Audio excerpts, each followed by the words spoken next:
16 кылымдын башында хан Шырдакбек Ак даланын чолок кайын жерин жердеп, чеп куруп, чепке 4-5 чакырым жерден Ала Була дарыясынан эч кимге белгизбей жер алды менен суу киргизет.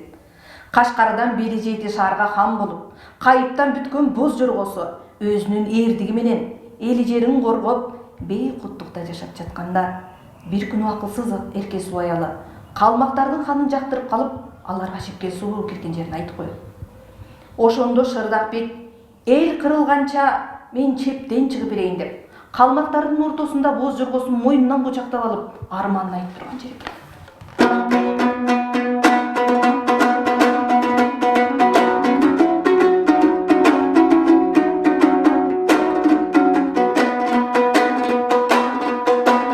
Ак даланы жерледим, Агылпок кийге берледим, чеп куруп алдың капкалуу чоң болгон абыз бербедим.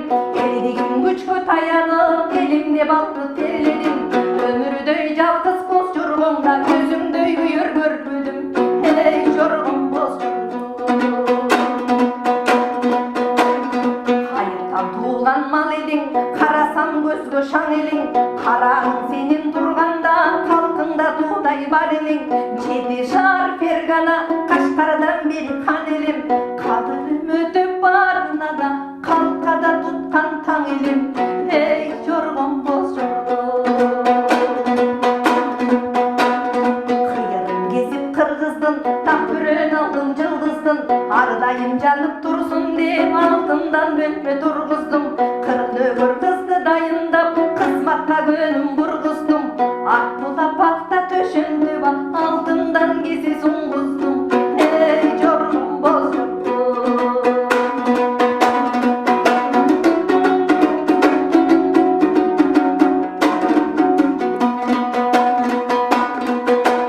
курдук мечен хан сейил, хан экеним ал бейил.